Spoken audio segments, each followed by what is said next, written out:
how much of burden there is on the women, right? There is so much of responsibility that she bears. There's a responsibility to herself. I can't let myself down. Then to her peer group members, I can't let them down. Then to her family. In a sense, it is her agency, her labor, her efforts, her toil that is supposed to deliver her household from poverty. So one of the questions is it really about the triumph of microcredit, or is it about the failure of the welfare state? And he saw this radical review, editor Maithili Sivaraman, and he was quite taken aback and also at the same time excited, and went to meet Maithili and found his wife. Nice. So that's my... Quite the story.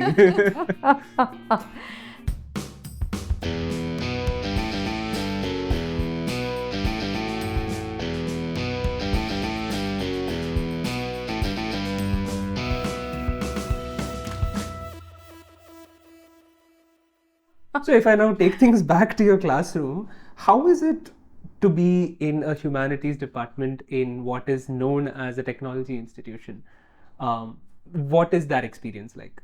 I haven't worked in an institution in a college that was Primarily humanities oriented, right? Right. So I can't sort of give you that perspective, that comparative perspective, but I could say that IIT being this technical institution means that I'm constantly teaching, and in fact over the last 13 years most of my classrooms have been packed with BTech students, with the engineering graduate students, right? And while we've always had our own integrated master's program, and I've had some courses for the master's students as well. I think I've mostly been teaching the BTech. So for me, I would answer that I would sort of interpret that as a teaching question, right? And I think the teaching experience was something that I valued precisely because the students valued my classes so much, and they valued the insights and the perspectives that I brought to the classroom. I can imagine, yeah. Because I got the sense that there's so many ways. It's not because they're always asking questions that are challenging. Sometimes it's the silence in the classroom also when you know that you've connected, right?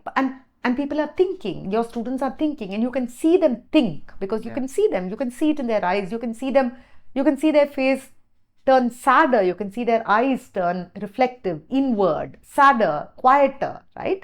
And that's also when you know that you're communicating, right? Because the themes that I teach in my classrooms, would be development, challenges of development in India today, state and development, panchayats, various forms of labor rights. Much of the research that I do also then flows into my teaching.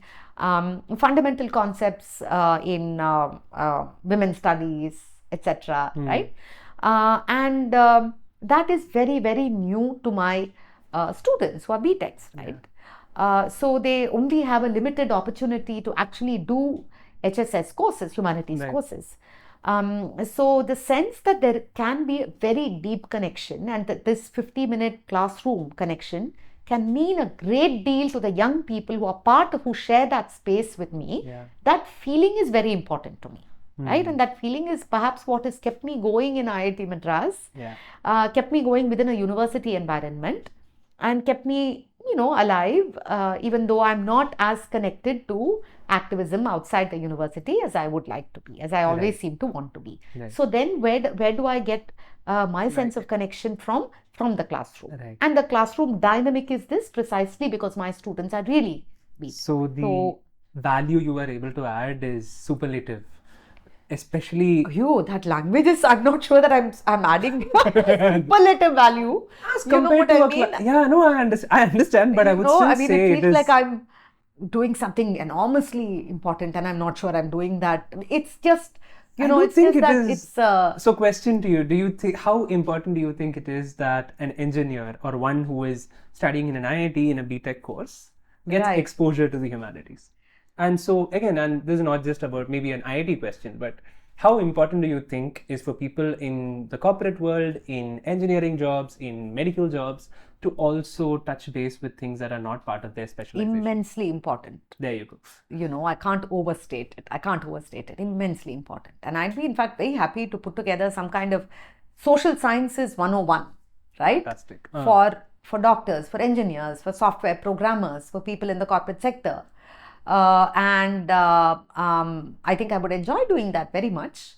You're absolutely right, Girish, when you say that it's not just an IIT question. It so happens that because of Jawaharlal Nehru's vision, the Nehruvian vision was always that humanities is, in fact, many people outside the IITs don't know that humanities and social sciences is one of the oldest departments in the IITs, right? A lot of the other engineering streams and departments have been built over time, but because it was Nehru's understanding that if you're going to be, technologists and engineers, then you must have an understanding, a well-grounded understanding of that social reality that you are engineering, right? That you are tinkering with, really, that you're seeking to intervene in.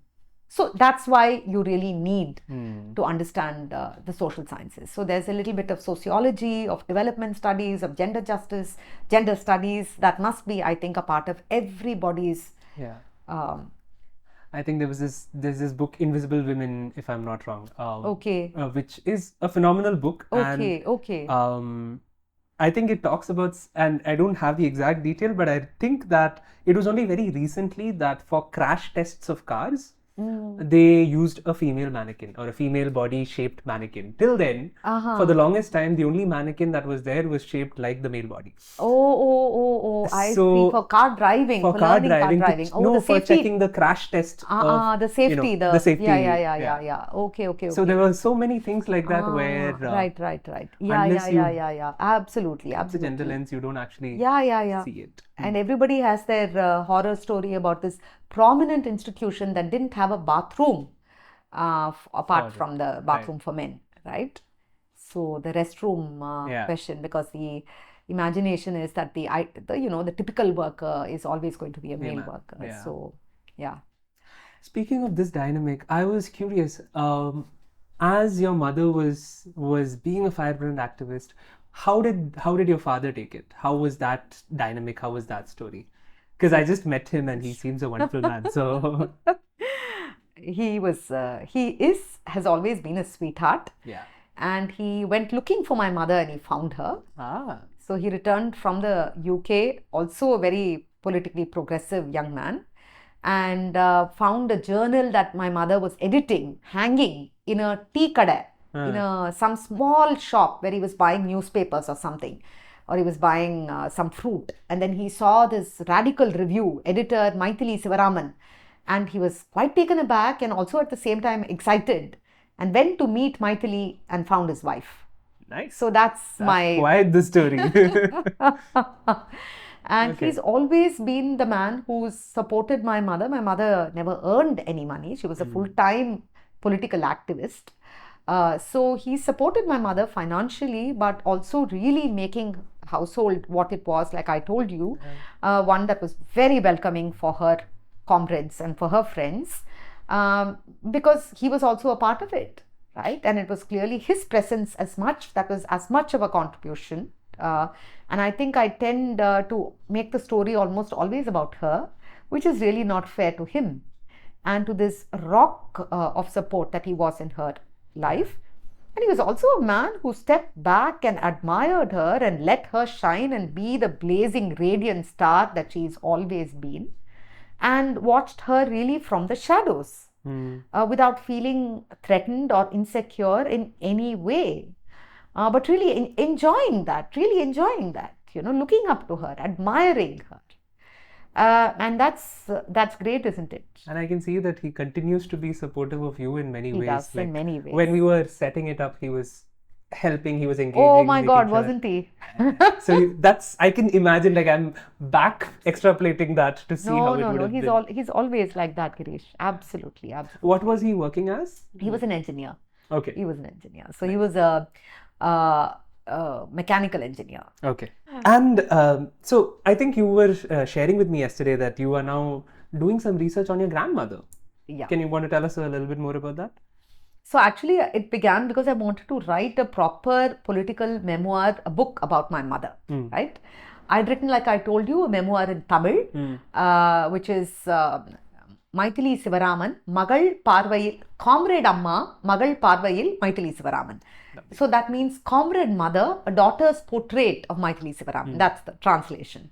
So, but I wanted to do justice to her story. I wanted to write about her life, also really about her political life, but as told by a daughter who's also a researcher, right? And I began that project, and I found this little wooden box with my grandmother's writings, and I picked them up hoping to find something useful to write the book on my mother.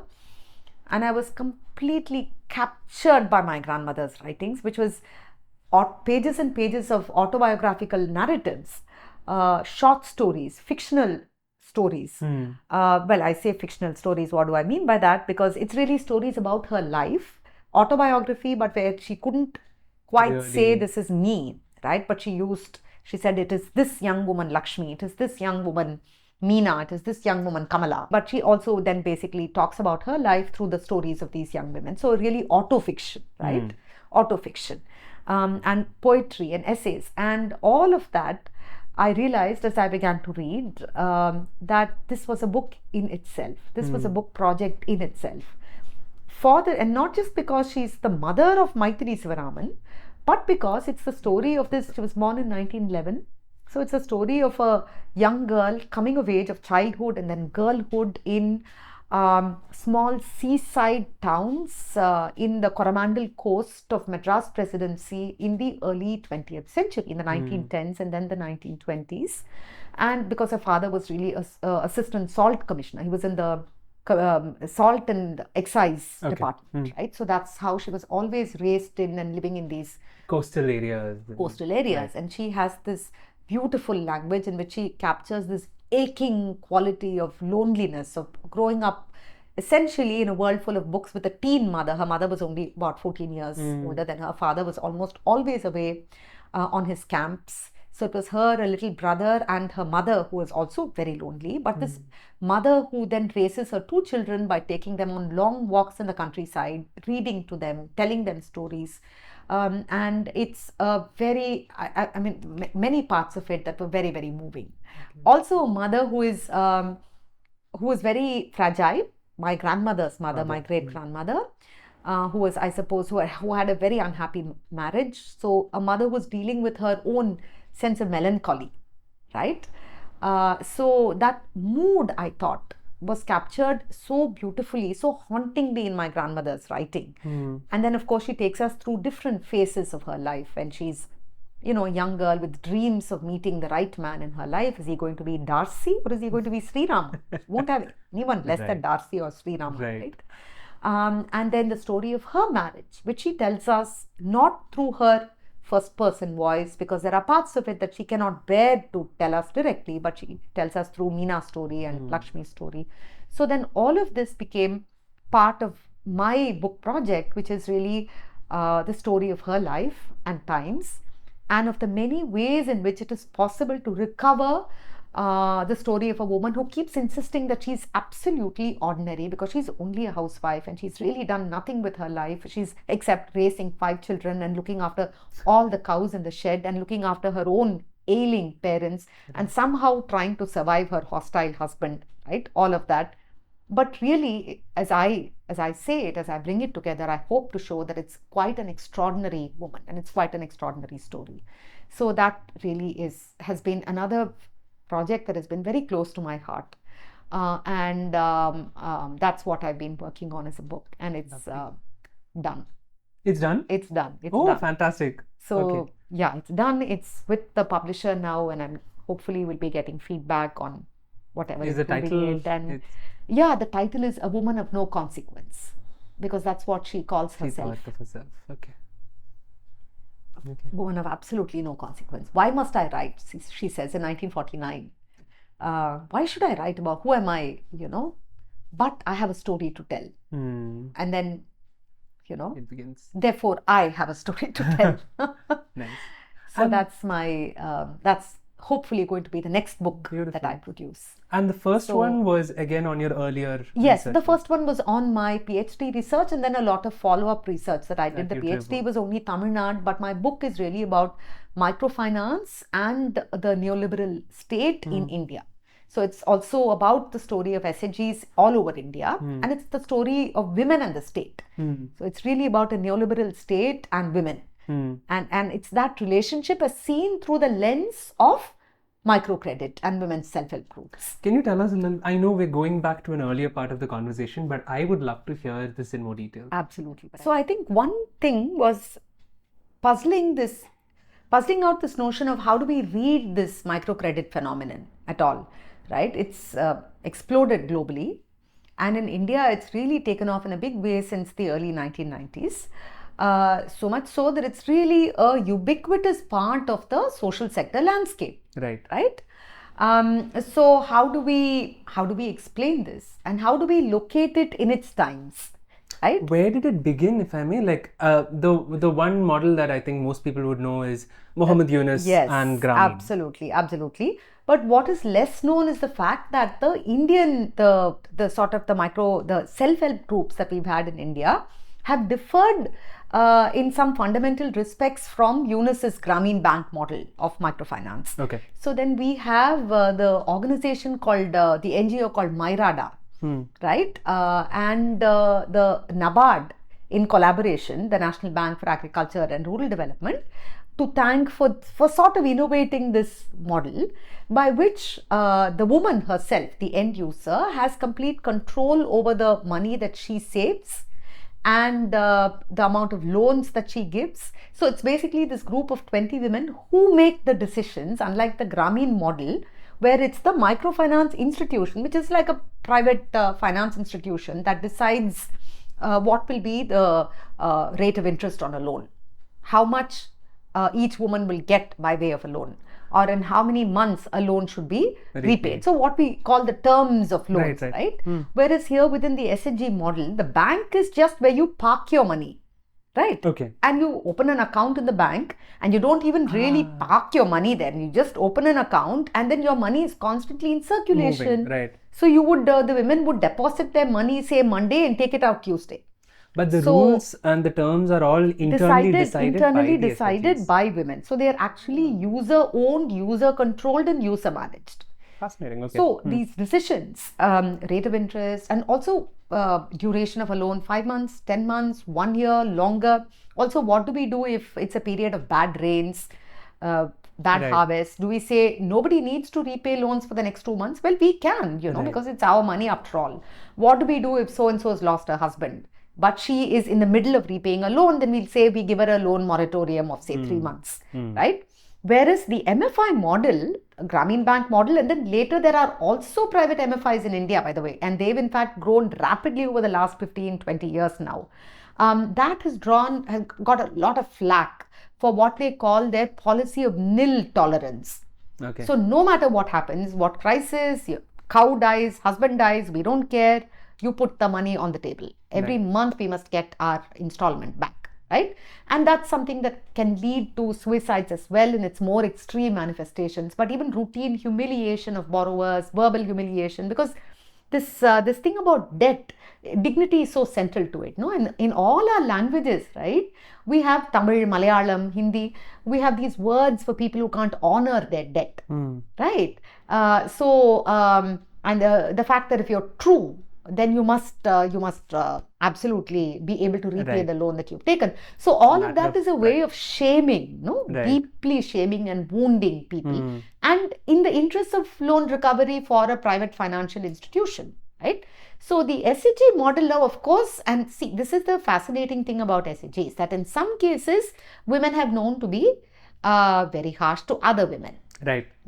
So I was also looking, I think part of my story was about the intra-group power dynamics. There's always going to be women who are more vocal, more articulate, say the woman who's, her husband owns a little bit of land, who's the shopkeeper in the village, versus the woman who's a complete, landless laborer with absolutely no other means of assets or incomes to support her.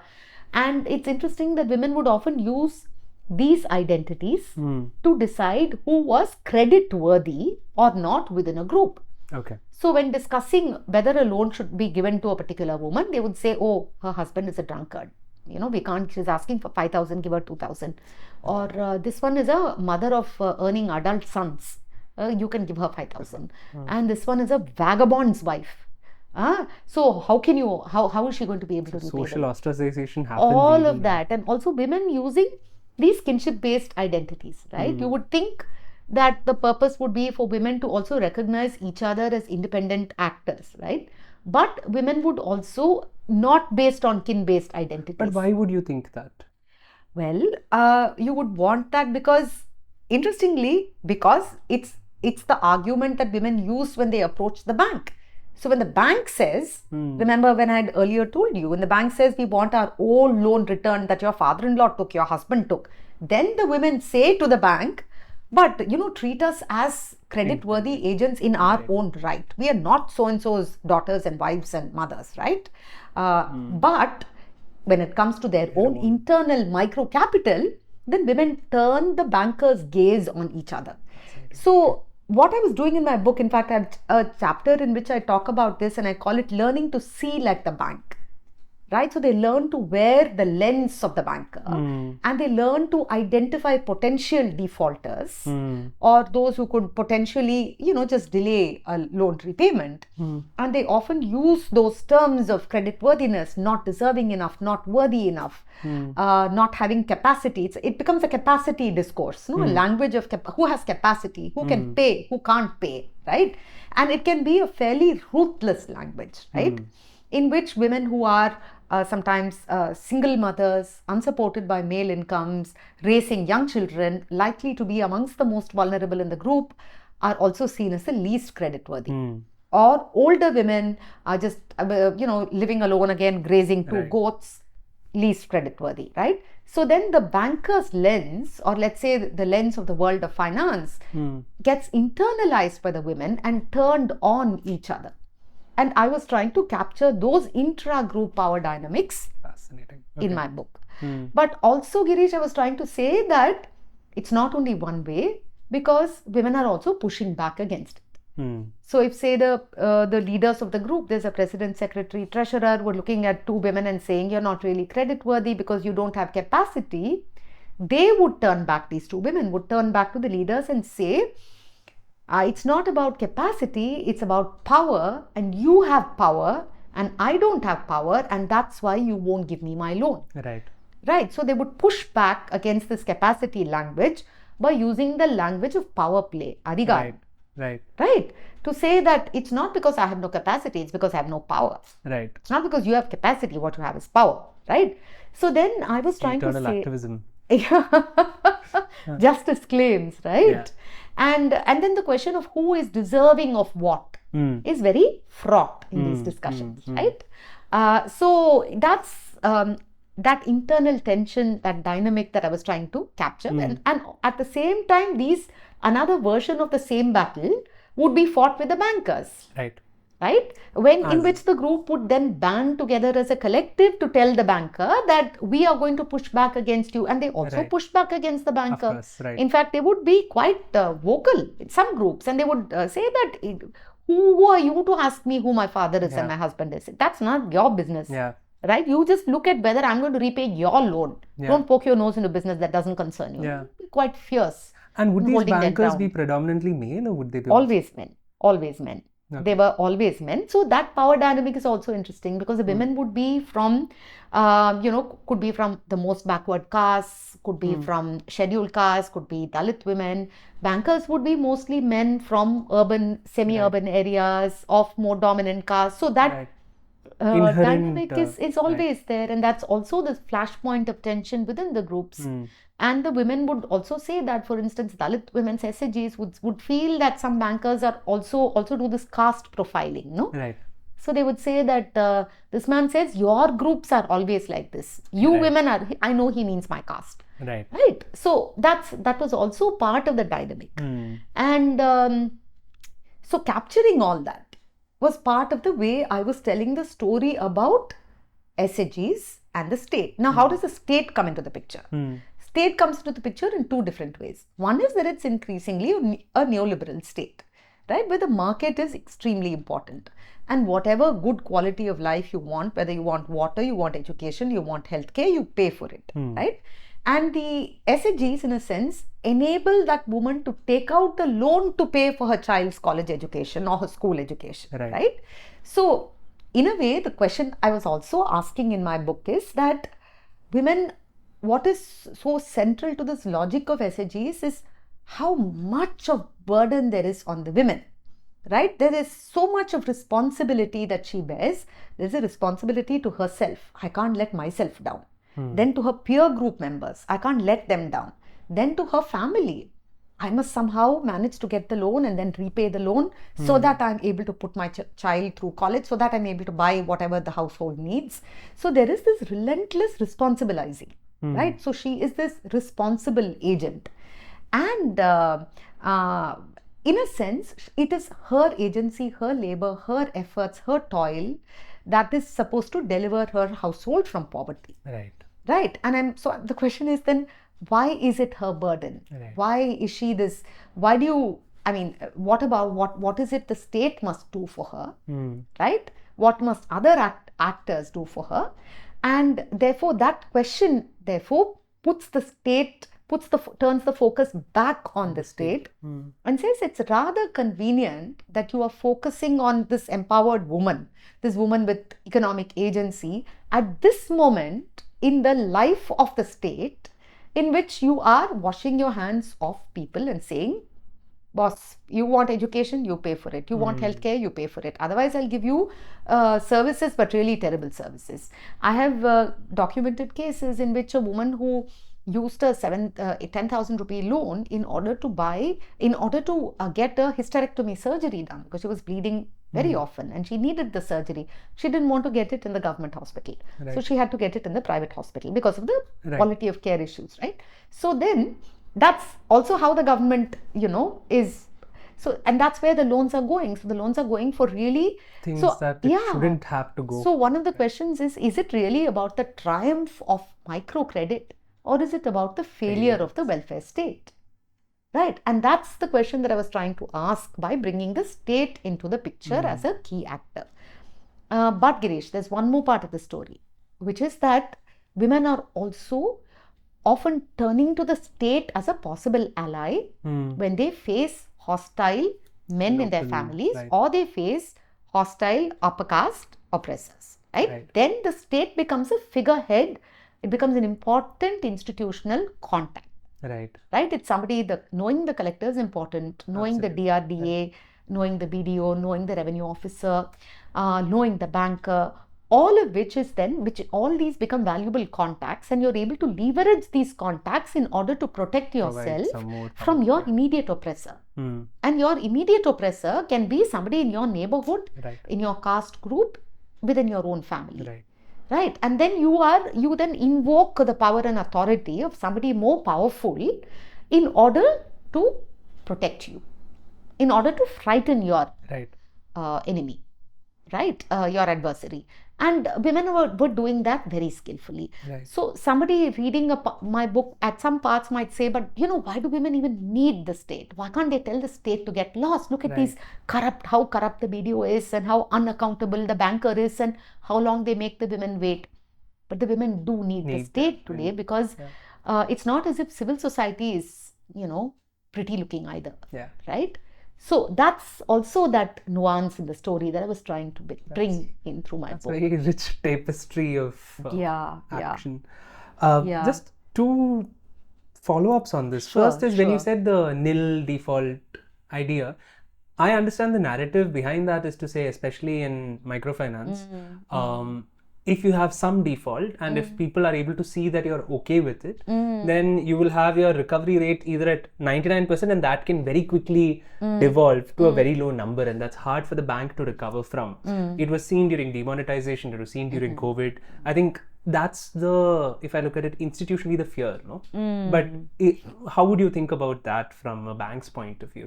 What is the alternative to that? So I think where banks were concerned historically, they actually found that the SHGs had very high repayment rates. They had very high repayment rates, and they had high repayment rates because of the social pressures, right? The whole joint liability principle. Right. So the repayment of bank loans, SAG's loans to banks was not really a cause for concern very much. But the reason this policy of nil default became this big thing in the industry was where, this is at the end of the day a context in which livelihoods are fluctuating all the time. Right. And, there's so much that is variable and uncertain, right? In that context, then a crisis is always waiting to happen, and where there is no fallback option or cushion can so easily happen and can be devastating in its consequences. Right. So when that crisis happens in the life of a microfinance borrower, how does that institutional environment respond to it, right? And one way to look at it would be to say that since you already have insider information through these groups, you always know when there is a genuine legitimate crisis, right? There's this old thing, is it unwillingness to pay or inability to pay? Which of the two is it? And here you always know. There's no question that if it's the banker and individual customer, the banker doesn't know that story. That's why it's not insider information. Right. Here it's part of, this is what you're able to tap. Right. So in that case, then you must absolutely use the fact that 20 other women can vouch for the dire nature of somebody's emergency and crisis to be able to give her the moratorium period that she needs to recover and to be able to return to some maybe reworked model of loan repayment. The SAGs allow you, it gives you that local information, local knowledge, right, which is the base on which you can actually make these customized decisions. But that you don't do so, that you have a policy which says, I don't care whatever happens to you, all I want is my money back, says something about the orientation and the imperatives of these operators. And when did this begin? Like, when was this which one? The nil default. So that is something I think that came up as an issue for the first time in the mid-2000s, in the Indian context. In the Grameen Bank context, even earlier, early 2000s, when there was this report on the Grameen Bank suicides. Right, until then, Grameen Bank was this model, exemplary model, and then banker to the poor and so on, and then, it turned out that the poor were killing themselves.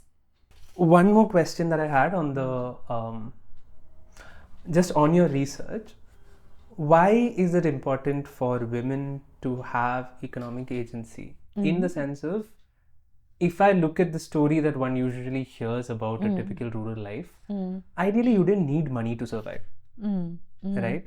At what point did it become important?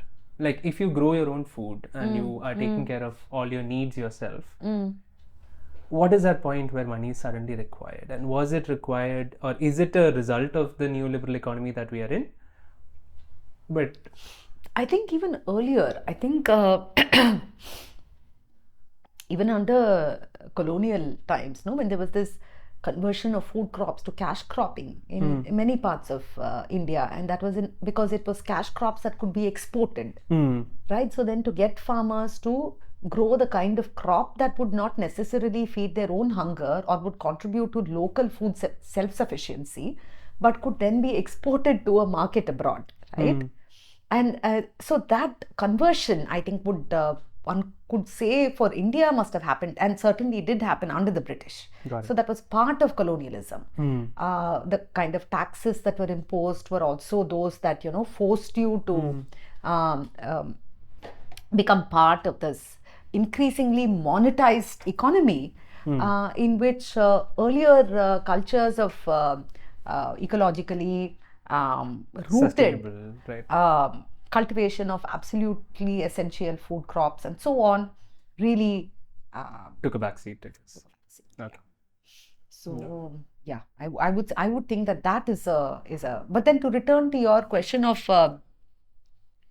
how does economic agency for women become important? I think it becomes, so there's the two things there. So for one thing, economic agency for women earlier in India, I mean, when we started development planning right after independence, women didn't figure at all. So in the planner's imagination, the farmer was a man, the trader was a man, the peasant was a man, the worker was a man. So women were not producers, women were reproducers. Right. Right? So your earlier community development programs of the 1950s would have the extension agent giving seeds and so on to the farmers, to the man head of the household, to the male head of the household. The woman would be trained in sewing, nutritious cooking, hygiene, child care, what was called social economics, right? So what did the state want women to be? It obviously wanted them to be better mothers, wives and homemakers. So that was the limited imagination of the state. When the reality was that women were already farmers. So they were either working on their own farms, on family-owned farms, alongside men, or they were daily wage laborers if they came from non-landowning families. Right. But the fact that women were contributing to the household economy and to the national economy was something that remained so invisible and so under-recognized for decades. That the first time that women were, and development, there was a chapter called Women and Development in the 6th five-year plan. So that was 1980 to 1985, right? So it tells you something, right? So there was obviously a very glaring omission where the economic agency that women have exercised in terms of their enormous contribution is their labor contributions to the economy were completely invisible. I would say under the neoliberal economy, we've now come full circle in this somewhat strange way. So now what is being celebrated is the economic agency of the woman, right? Okay. But the celebration is that, well, since you're so powerful and since you're such an efficient worker, hey, lift your family above poverty, repay your own loans, make sure you keep up with the monthly loan repayment and your monthly savings.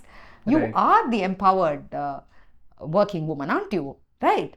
Now that is something which is clearly also problematic, and it's in a different way. No? So I think this is what we're grappling with, that we don't have the earlier, we've certainly moved away. We've certainly come a long way from the earlier marginalization of women. Women are not at the margins of development planning. Women are at the center of development planning. The question is, now that you put women in the center, what are the terms in which women are in the center? And do they always and necessarily work in women's favor? Right? So those are the questions that I think we are now asking increasingly. And got it. And if I just slightly move the lens to talking about the trade unions that you're working with. So this is the first time that I'm thinking of the concept of having a women's trade union, right? I've thought of trade unions as a collective, but can you tell me a little bit more about what that is, how it looks like, how it differs from the SAGs?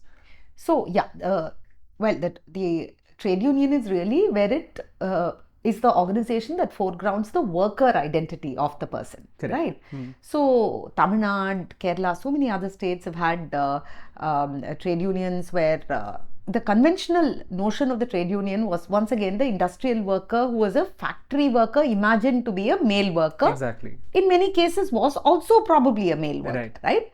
But we have now trade unions increasingly that work among, say, women self-employed workers. So from the 1970s, that was SEWA of Gujarat, the Self-Employed Women's Association, Ila Bhatt's organization, which recognized that women are home-based tailors, women are home-based cooks, women are rag pickers, women are, doing a variety of assorted jobs, eking out a livelihood in the very lower rungs of the informal sector, right? And they are essentially self-employed, which means that how do you don't have a boss, you don't have an employer, nobody pays you a wage, right? So then you have to generate your own income, right? How do you, then the formal relationship between the worker and the employer, the worker and the boss is really not part of this woman's story at all.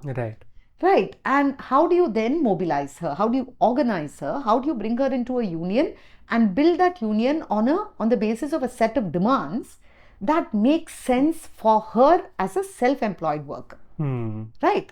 So that was really where SEWA sort of brought a whole new set of claims and demands and voices and perspectives of self-employed women workers right into the heart of the debate. Right. So then I would think that other organizations in Tamil Nadu, for instance, we've had the construction workers movement, and construction workers are both men and women, but women within the construction sector are at the bottom of the labor hierarchy, earning clearly wages that are earning wages much lower than that of men, also doing very gender typical and gender segregated jobs within the construction sector. So construction workers unions then have, while they work with men and women, have also taken up the question of how do we enhance women's skills, so enable them to sort of skill themselves as construction workers. Right. And then women domestic workers. So then where women domestic workers, there is this strong union called the Pentoilalar Sangam in Tamil Nadu. For construction workers, our Geeta led construction workers Panchayat Sangam, as it's called. So in Sujata Modi's, the Pentoilalar Sangam, it's the domestic worker. So the domestic worker is now a wage employed worker in somebody else's home, right? So then how do you build her ability to demand a day off every week, or demand a certain, let's say a 75 rupee wage for every 1 hour of work, or to demand the right to, a month's bonus in a year, right? So you sort of build her skills to negotiate with her employers at the same time as you build her pride in herself as a worker who's deserving of dignity, of self-respect, and of recognition by the state. Right? So it's how she sees herself that also trade unions have to work on. And that's really an area which is very significant, no? That you're building the consciousness that she's a worker, and it's a identity that should fill the worker with pride and the sense that she's a legitimate worker. It can be hard to convince a home-based worker. Right? Somebody who cooks idlis from home and sells it, right? Who has no designated workplace. There's no factory, there's no workshop, there's no working hours, there's no trade union for her in the more formal sense. So then how do you then build her sense of herself that she's a worker? Because only when you do that can you actually create the trade union. So these were some of the questions that the trade unions of the informal sector women manual workers have had to grapple with.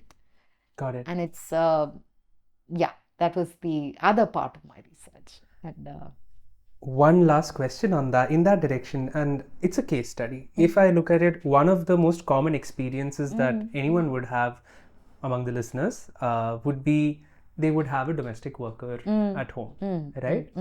Now, I had an interesting conversation where there is a question of interpreting that relationship. Do I, as someone who employs a domestic worker, do I see myself as exploiting them with using my privilege and finding it frustrating when they seek more demands? Or do I look at it as I am providing employment to so many people? How do you look at yourself? Again, I am also using a little bit of your mother's lens to that. I'm just trying to understand. Absolutely. I mean, in this case, your home is your home, but it's somebody else's workspace, isn't it? Right. So in that case, you are an employer. Right, and this is an employer-employee relationship. Now, you might be a good friend of your worker, and you might share a fairly close relationship.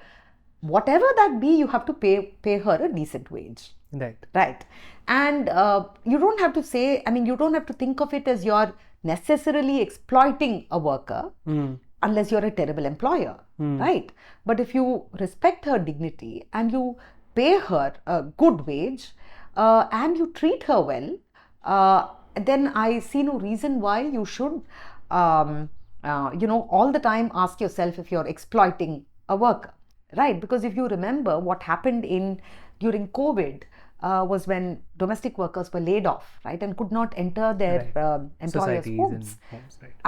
They took to the streets in protest in Chennai, once again led by the Pentoilalar Sangam, and they asked for their jobs back. So they asked for the right to re-enter their employers' homes, and of course they also asked for the state to support them. Right, during this period that they had been laid off and they had no other wages or incomes.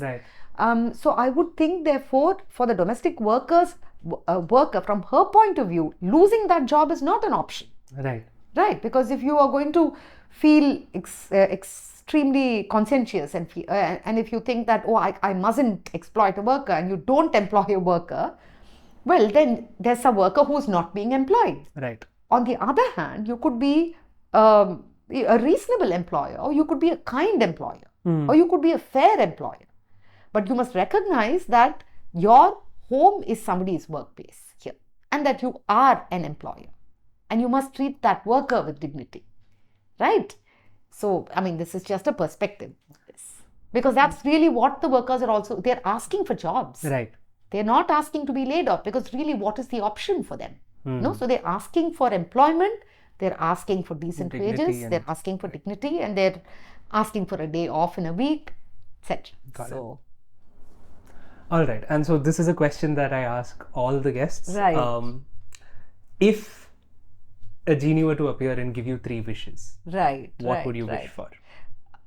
You mean like a personal wish for myself? It could be for society, for the world, for yourself, however you want to see it. It's a genie, it doesn't put conditions. Then if it's a genie that doesn't put conditions, then I'm going to ask for... Except more wishes, we know that. No. Well, I'll say ceasefire in Gaza. Okay. I'll say justice for Palestine. Okay. And I'll say... Well, it's really been on the top of my head in the last weeks and months, right? And then really gnawing inside my head, because it becomes extremely difficult to work, to think of anything when you know that this is really unfolding in one part of the world, except you're not there in that part of the world. What is my third wish? Well, my third wish would be, okay, I would make that a wish about me, right? And I would say, what would I wish for? I would ask for energy, really. I would ask for stamina. I would ask for bandwidth, to engage all the time. Because often, or sometimes, maybe not often, I think I withdraw and hold myself back, saying, I don't have the bandwidth. I can't fight this battle. I'm too tired. And, but I want to fight that battle. I don't want to be too tired. I want the energy, right? I want to go on, and I want to engage every possible way I can engage, right? So I ask for that as a wish from the universe. Like you said, there are battles to be fought, and you want to be part of those battles. Okay. Thank you so much. That was Professor Kalpana Karunakaran, and thank you so much for all the time and the energy. And our conversation will continue. Thank you, and I enjoyed this so much, Girish. It's really lovely. Thank you so much. Great questions.